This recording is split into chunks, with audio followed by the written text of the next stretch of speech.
جو ہے وہ علامہ جو ہیں وہ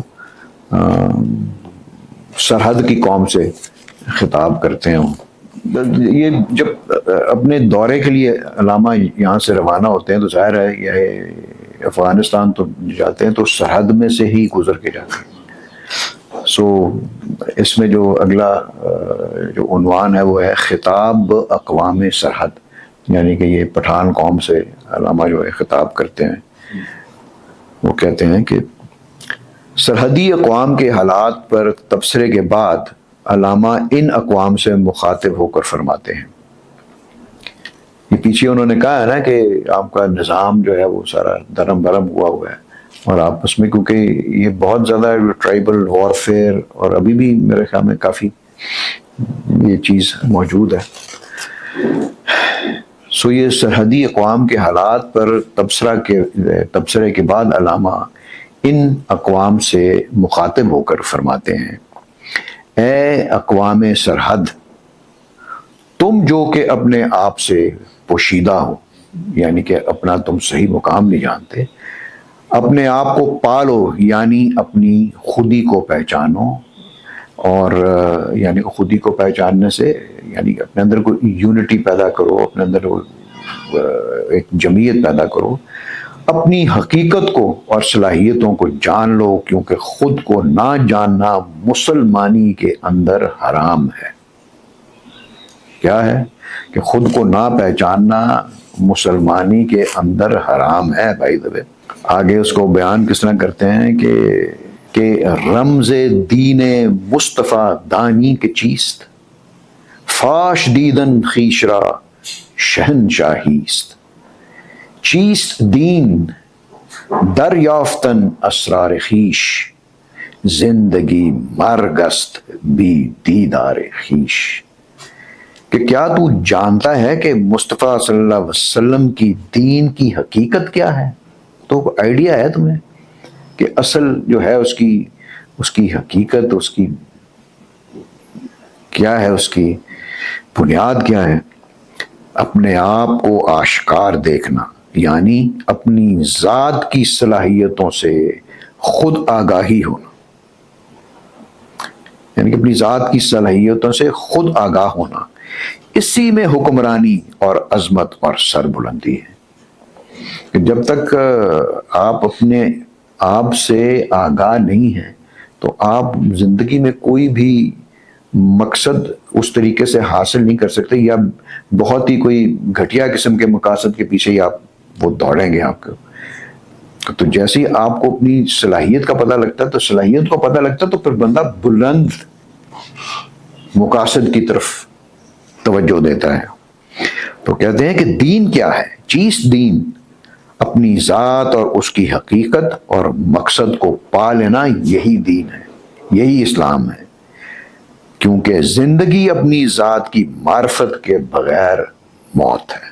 اگر آپ اپنی ذات کی معرفت نہیں حاصل کر سکتے تو سمجھیں کہ آپ ایک زندہ کھاتے پیتے ایک مردے سے علاوہ آپ کی کوئی حیثیت نہیں. انسان ایک زندہ لاش کی طرح ہے. وہ مسلمان جس نے اپنی معرفت حاصل کر لی وہی اس دنیا میں سربلندی اور عظمت پا سکتا ہے. ایمان کامل کی بدولت وہ ایک توحید کی تلوار کی طرح ہے جو نہ صرف باطل سے ٹکرانے والا بلکہ اس کائنات کی حقیقت سے بھی آگاہ ہے اور اس پر حکمران بھی ہے. وہ زمان و مکان پر بھی حاوی ہے. جب اس کا دل خدا کے رازوں میں سے ایک راز ہے تو افسوس ہوگا کہ وہ اپنی معرفت جو ہے وہ نہ رکھتا ہو، کیونکہ جس کے دل پر خدا جلوہ گر ہو تو یہ ممکن نہیں کہ وہ اپنی معرفت نہ رکھتا ہو. جس طرح وہ کہتے ہیں نا کہ to know God is to know yourself and to know yourself is to know God. پھر علامہ فرماتے ہیں کہ بندہ یہ حق وارث پیغمبران او نہ گنجد در جہان دیگران. کیونکہ بندہ حق خدا کا بندہ یہ خدا وہ پیغمبروں کا وارث ہوتا ہے، وہ ان کی تعلیمات پر عمل کرنے والا ہے، اس لیے وہ دوسروں کے بنائے ہوئے جہان میں نہیں سما سکتا۔ اس جہان کو برہم زدم کر کے وہ اپنی دنیا خود پیدا کرتا ہے، وہ غیر اللہ سے اپنے آپ کو دور رکھتا ہے، اس کا وجود اس کی خودی سے، اس کی اپنی ذات کی معرفت سے روشن ہوتا ہے نا۔ وہ علامہ کا شعر بھی نا آپ کو میں پڑھ کے جو سناتا ہوتا ہوں کہ گفتند کے جہان ماں آیا بتو می سازد، گفتم کے نمی سازد گفتند کے برہم زن۔ ایسے مسلمان کی خصوصیات بیان کرتے وہ فرماتے ہیں کہ وہ حق و باطل کی جنگ میں ثابت قدم ہے، ذکر الہی اس کی تلوار اور اس کا فکر اس کی ڈھال ہے۔ اب یہ دیکھیں کہ ذکر الہی جو ہے وہ آپ کے اندر پاکیزگی پیدا کرتا ہے، اور جب آپ کے باطن میں پاکیزگی پیدا ہوتی ہے تو اس سے آپ کی ایک تو فکر کی بھی پاکیزگی ہوتی ہے، اور دوسری آپ کی فکر انیبل ہوتی ہے اچھے اور برے کے اندر تمیز کرنے کی، اور ذکر سے جو ہے وہ آپ کی پھر شخصیت جتنی وہ اس میں پاکیزگی پیدا ہوتی ہے، اتنی ہی اس کے اندر وہ قوت اور اسٹرینتھ آف کیریکٹر جو ہے اس کے اندر وہ بلڈ ہوتا ہے اس کے اندر۔ فکر کی پاکیزگی اور اچھائی اور برائی میں فرقان کی جو ہے وہ صلاحیت جو ہے وہ فکر رکھتا ہے۔ اس کے دن کا آغاز اس کی روح کی اندرونی اذان سے ہوتا ہے، کہ اس کے دن کا آغاز کس طرح ہوتا ہے کہ اس کے اندر سے جو ایک وہ اذان بلند ہوتی ہے، یعنی کہ وہ ذکر کی وجہ سے اس میں جو گرمی پیدا ہوتی ہے، تو وہ یعنی اس کا دن کا آغاز ہی جو ہے وہ ذکر الہی سے ہی ہوتا ہے۔ اس کی بیداری توحید پر ایمان ہے اور اس کا شعور ہے جو اس کی روح میں موجود ہے۔ وہ دنیا میں تو رہتا ہے لیکن وہ اس کی جہتوں سے آزاد ہے، وہ زمان و مکان پر حکمران ہے۔ دنیا میں تو رہتا ہے، اس کی جہتوں سے آزاد ہے، یعنی کہ اس کی ڈائمینشنز میں نہیں پھنستا، وہ اس کے اندر وہ صلاحیت ہے کہ وہ بیریئرز آف سیریل ٹائم کو توڑنے کی وہ صلاحیت رکھتا ہے وہ، تو یعنی کہ جو بھی بیریئرز آف سیریل ٹائم کو توڑ لے تو اس کو جو ہے وہ اس کا جو ایک وہ روحانی اور اس کا انٹویٹو جو ایسپیکٹ ہے وہ اس کو خدا کے ساتھ اس کو وہ جوڑتا ہے۔ یہ کائنات اس کے گرد طواف کرتی ہے، اس کا نور باطن دوسروں کے لیے باعث فروغ ہے، ان کو یعنی دوسروں کو بھی وہ روشنی عطا کرتا ہے۔ اس کو یہ بلند فطرت امت کے ساتھ وابستگی کی وجہ سے ہی حاصل ہوئی ہے، یعنی کہ اس کو یہ کیوں حاصل ہوتا ہے؟ کیونکہ اس کی اس امت کے ساتھ یا اس ملت کے ساتھ جو ہے اس کی وابستگی ہے، یعنی کہ وہ امت محمدیہ کا جو ہے وہ ممبر ہے وہ۔ یہ ملت، اب اس کی جو علامہ اس ملت کی بات وہ کرتے ہیں نا کہ ذرہی کشت و آفتاب انباز کرد، خرمن از صد رومی و عطار کرد، کہ مطلب یہ وہ ملت ہے کہ اس نے ایک ذرہ بوجا، یہ وہ ملت ہے جس نے ایک ذرہ یعنی کہ ایک بیج بویا اور ایک سورج کو اس میں سے کاشت کیا، یعنی کہ ایک سورج اس میں سے پیدا کیا۔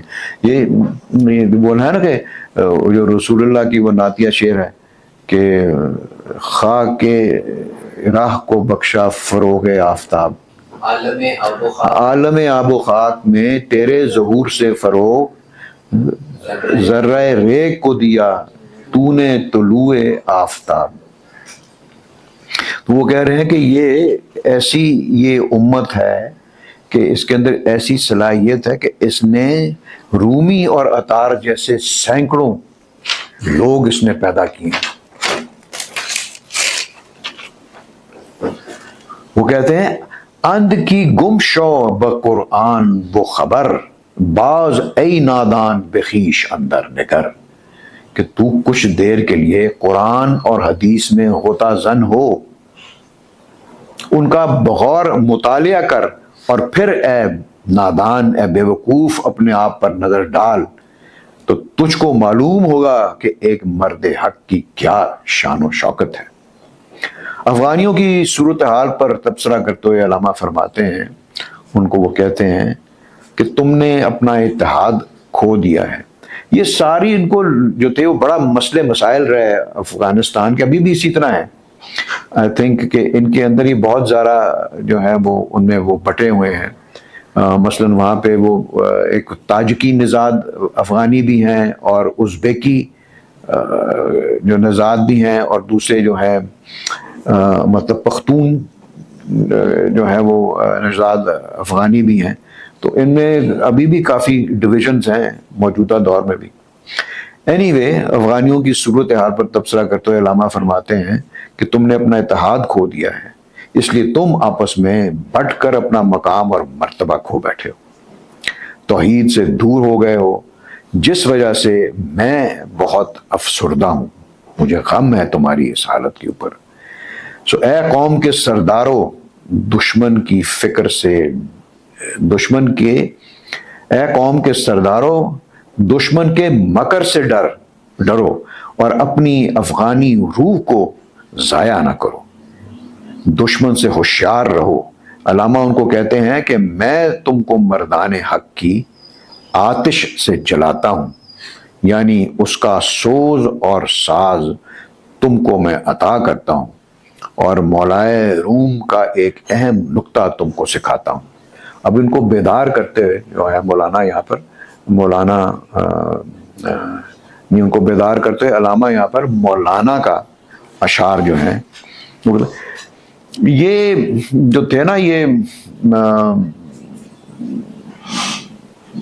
بہت سارے اس دور میں، یہ کیونکہ کن سے خطاب ہے، یہ اقوام سرحد سے، یہ بہت سارے ان کے جو علماء تھے وہ انگریز کے خرچوں کے اوپر وہ ان کا انحصار تھا، یعنی کہ خفیہ طور پر وہ انگریز گورنر سے جو تھے وہ پیسے لیتے تھے، اور ظاہر ہے کہ وہ ان کے مفاد میں پھر اپنی جو ایکٹیویٹیز کرتے تھے۔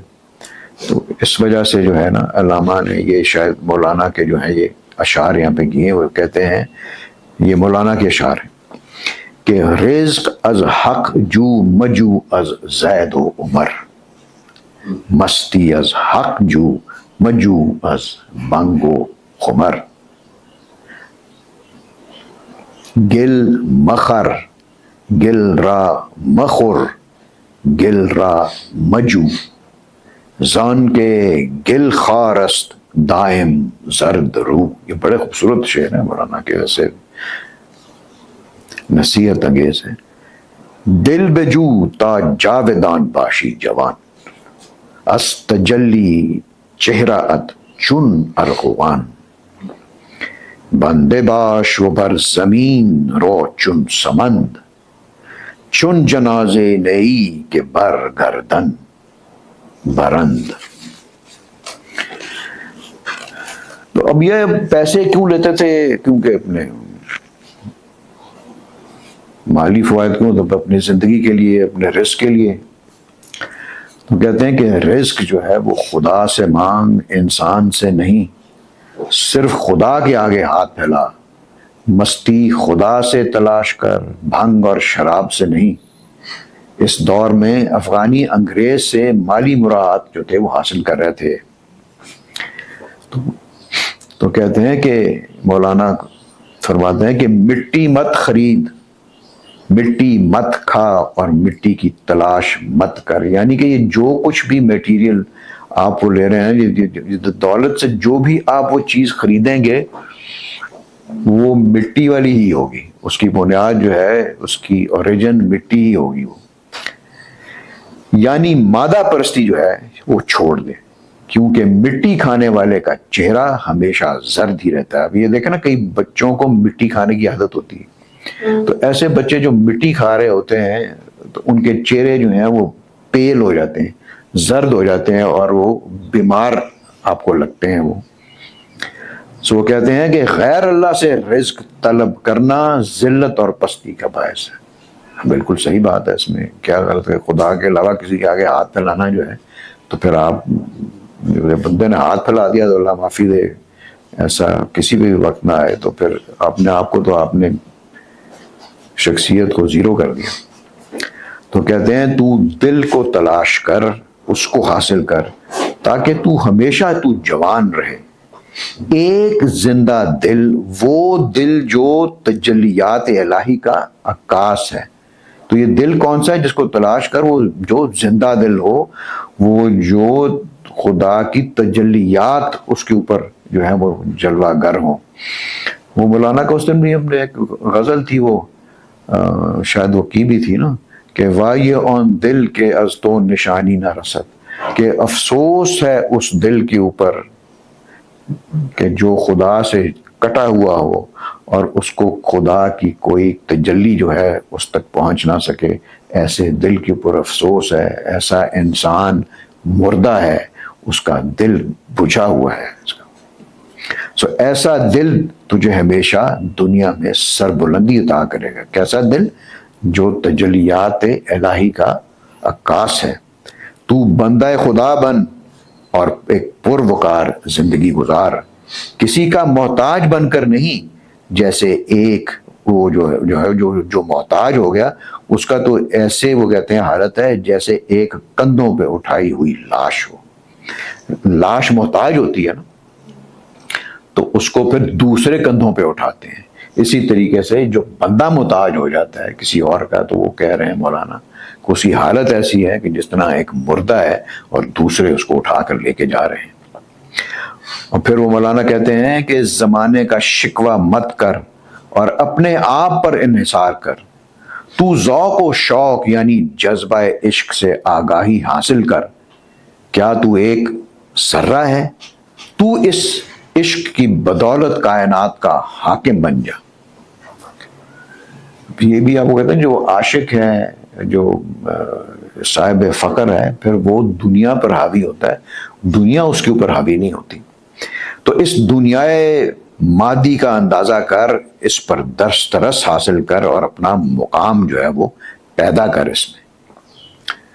جان لے کہ اس کائنات کا وجود اور نظام کس پر؟ وحدت پر قائم ہے۔ یہ نا کہ اللہ تعالیٰ وہ کہتا ہے کہ اگر کوئی اور میرے علاوہ کوئی اور ہوتا تو اس کائنات کے اندر نظر دوڑا کر دیکھو، اس کا نظام نہیں تھا چل سکتا۔ زندگی کا انحصار بھی وحدت کے اوپر ہی ہے۔ قوموں کی وحدت پر ہی قوموں کی زندگی قائم اور دائم رہتی ہے۔ جب قومیں بکھر جائیں تو پھر ان کو جو ہے نقصان پہنچتا ہے۔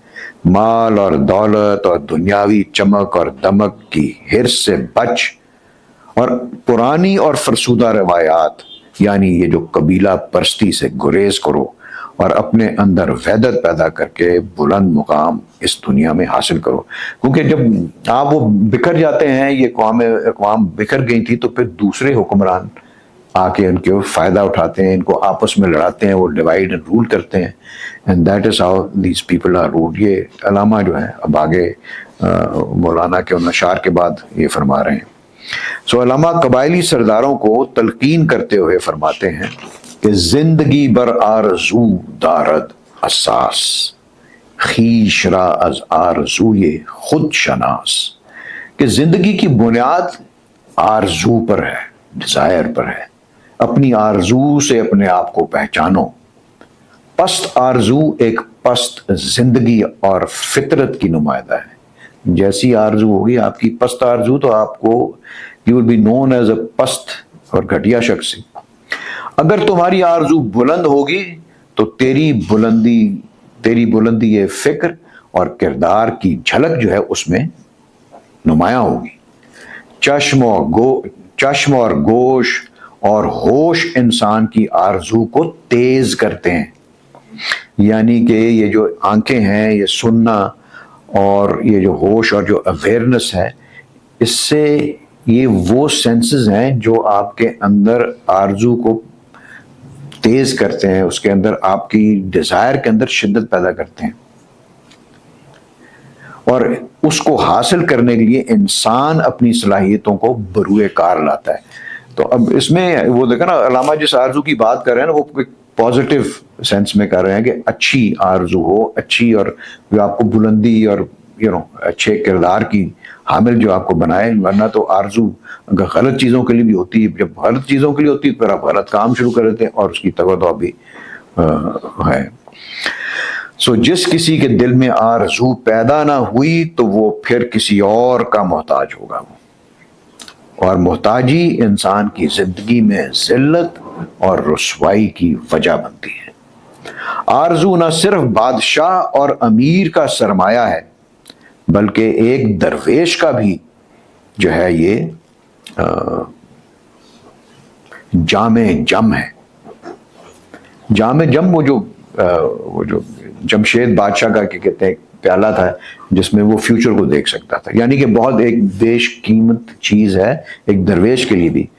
بادشاہ اور امیر کی آرزو مال و دولت اور شان و شکو کے لیے ہے، جبکہ درویش کی آرزو عشق الہی ہے جو اسے دولت دنیا سے بے نیاز کر دیتی ہے، یہ اس کو صاحب فقر بنا دیتی ہے۔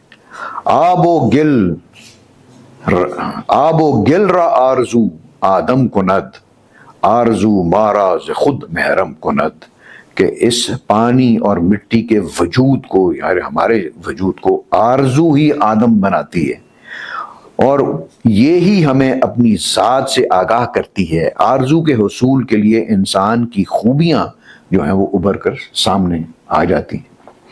یہ ہمارے اندر سے ایک چنگاری کی طرح ابھرتی ہے اور ایک چھوٹے جیسے انسان کو آسمان کی وسعت عطا کرتی ہے، اسے بلندیوں تک جو ہے وہ پہنچا دیتی ہے۔ جب آپ کو چھوٹی سی آرزو پیدا ہوتی ہے نا، پھر جب آپ اس کو حاصل کرنے کی تگ و دو کرتے ہیں، اور وہ آپ کے سامنے ہے کہ کس طرح پھر وہ لوگ جو ہیں وہ بلند مرتبہ وہ دنیا میں حاصل کرتے ہیں۔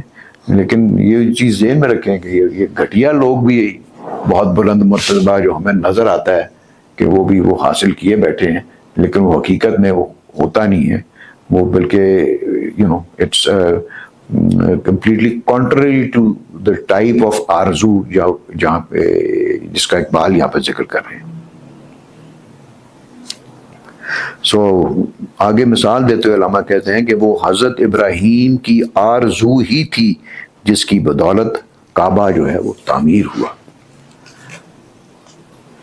اور کہتے ہیں کہ تو خودی اندر بدن تعمیر کن، مشت خاک خویش را اکسیر کن، کہ تم بھی اپنے جسم خاکی میں خودی کو تعمیر کرو، وہ آرزو ہوگی تو خودی تعمیر ہوگی نا، اور ایک با قیمت اور پروقار وجود کا حامل بن جاؤ۔